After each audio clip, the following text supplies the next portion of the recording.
नमस्कार मित्रों, मैं ममता वाजपेयी भोपाल से मेरी हरे भरे छत पर आपका स्वागत है। लीजिए, मैं फिर हाजिर हूँ नए वीडियो और नई जानकारी के साथ। आप देख रहे हैं Indian terrace gardening art. Pollinators को कैसे अट्रैक्ट करें, यही विषय है आज के वीडियो का। तो सबसे पहले मैं ये बताऊंगी कि पॉलिनेटर्स कौन होते हैं, पॉलिनेशन क्या है, डिटेल में बात करती हूँ और मैं हैंड पॉलिनेशन के बारे में भी बताऊंगी और आर्टिफिशियली पॉलिनेटर्स को कैसे अट्रैक्ट करें वीडियो के अंत में ये भी बताऊंगी। तो पॉलिनेटर्स वो कीट पतंगे होते हैं। ये देखिए भंवरा उड़ रहा है, आप गौर से देखेंगे ना तो ये बस मेरे कैमरे के आगे, फ़ोन के आगे चक्कर लगा रहा है। देखिए क्यों उड़ रहा है ये, क्योंकि इसे फूलों में से पराग चाहिए और मेरी बगिया पर फूल हैं। ये एक फूल से दूसरे फूल में पराग लेगा और इस प्रोसेस के साथ ये नर फूल के पराग कण मादा फूल तक पहुंचा देगा और पता भी नहीं चलेगा नेचुरली कब पॉलिनेशन हो जाएगा। पॉलिनेशन क्या होता है, जो लोग नए हैं उनकी जानकारी के लिए बता दूं कि किसी किसी बेल में नर और मादा फूल अलग अलग होते हैं और किसी किसी में एक ही फूल में नर और मादा अंग दोनों होते हैं। तो ज़्यादातर पॉलिनेशन नेचुरली हो जाता है, कभी हवा के द्वारा भी हो जाता है, कभी देखिए ये शहद की मक्खियाँ हैं, मच्छर हैं, कीट पतंगे, हवा, ये सब नेचुरल पॉलिनेटर हैं। सबसे अच्छे पॉलिनेटर होती हैं शहद की मक्खियाँ। ये देखिए नींबू के कुछ फल पॉलिनेट हो गए हैं और इस नींबू के फूलों पर भी ये कीट पतंगे आए थे, उन्होंने अपना काम किया। साथ ही देखिए धनिया लगी है और धनिया पर भी पॉलिनेटर्स आ रहे हैं, तो धनिया में भी दाना बन जाएगा, धनिया के पेड़ का भी पॉलिनेशन होगा। और साथ ही अगर इसके साथ ही कुछ फल के पौधे लगे हैं, कोई भी पौधे लगे हैं, तो आपके बगीचे में फूल होना चाहिए जो पॉलिनेटर्स को अट्रैक्ट करते हैं। अब जब हम सब्जियां उगा रहे होते हैं तो हमें लगता है हम क्यों फालतू के दूसरे पौधे लगाएं, इस जगह में हम कोई अच्छी सब्जी की फसल लगाएंगे जो हमें खाने को मिलेगी। तो ये नहीं हो सकता। आप सब्जियां लगा रहे हैं तो साथ में कुछ फूल लगाएं। ये देखिए प्याज के फूल हैं, इन पे कितने सारे पॉलिनेटर्स हैं। अब ये प्याज के बीज अगर बनते भी हैं तो मेरे किसी काम के नहीं हैं, मुझे बहुत यूज़ नहीं करना है, मुझे नहीं चाहिए, लेकिन मैं इन्हें नहीं हटा रही हूँ। ये वो प्याज है जो अंकुरित हो जाती है और मैंने इसको मिट्टी में दबा दिया। इसके पत्ते मैंने सब्जियों में यूज़ किए, फूल हुए जा रहे हैं जो ब्यूटी भी दे रहे हैं। ये टब देखिए आप, इसमें आगे की तरफ मैंने मैंने फूल लगाए हैं, पीछे ककड़ी लगी हैं। तो ककड़ी जब फूलेगी तो ढेर सारे सीजनल फ्लावर भी यहीं मौजूद हैं, तो पक्का पॉलिनेटर्स होंगे और मुझे बिल्कुल चिंता नहीं होगी कि अपने आप पॉलिनेशन हो जाएगा।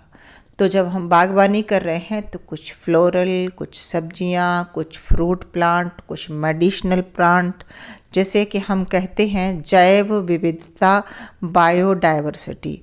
एक छत पर छोटे से क्षेत्र में छोटी सी बायोडाइवर्सिटी, क्योंकि ये बड़ा जंगल तो है नहीं, पर हाँ देखिए आप, मैंने विभिन्न प्रकार के तुलसियाँ भी 2 तरह की हैं, सीजनल फ्लावर भी हैं और एलोवेरा भी है, एडेनियम्स भी हैं, बेलें भी हैं, टमाटर भी है। जितना हो सकता है मैंने वैरायटी, डाइवर्सिटी मैंने क्रिएट की है।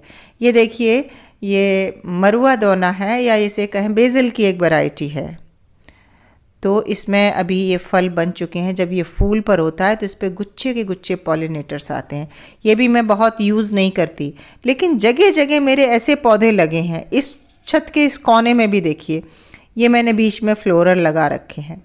सामने वाले टब में देखिए कैलेंडुला लगा है। सामने पीछे की तरफ आधे टब में बेलें लगी हैं जिसमें लौकी है, करेला है।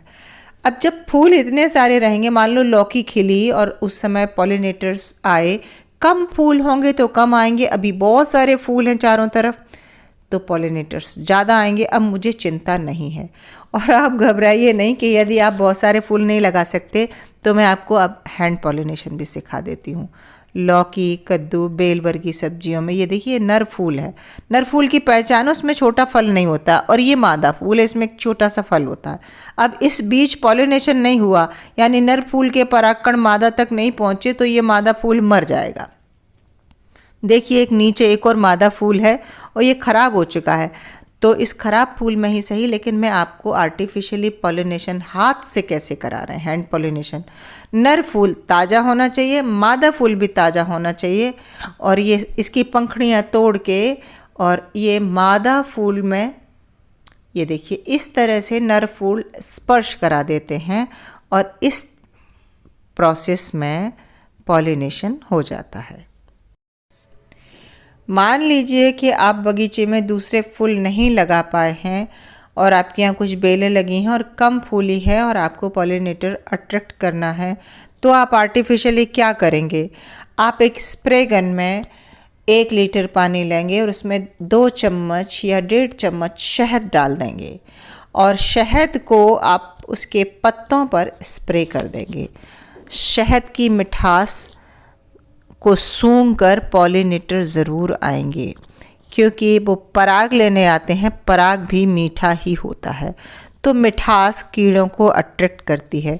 जब नींबू फूल रहा हो, कलियों पर हो, तब आप ऐसे ही शहद वाला पानी स्प्रे कर देंगे नींबू के पत्ते पर, फूल बचाकर, और बहुत ज़्यादा नहीं तो पत्तों पर थोड़ा सा शहद चिपक जाएगा और पॉलिनेटर्स अट्रैक्ट होकर आ जाएंगे।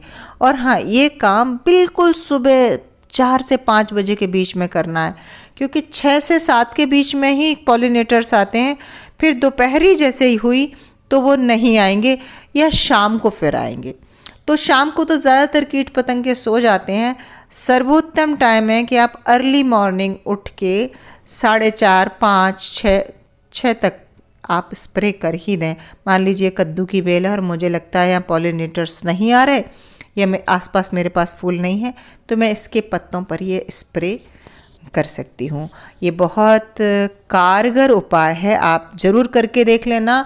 यदि आपकी छत पर 1-2 नींबू के ही पेड़ हैं, 1-2 बेलें ही हैं, कम पौधे हैं, बायोडाइवर्सिटी नहीं है, छत पूरी भरी नहीं है, तो आप ये शहद वाला पानी स्प्रे करके और पॉलिनेटर्स को अट्रैक्ट कर सकते हैं। आप ये उपाय करना और फिर अपना अनुभव मुझसे साझा करना। कैसा लगा आज का ये वीडियो वो भी कमेंट करके बताइएगा। मिलते हैं अगले वीडियो में, तब तक के लिए नमस्कार।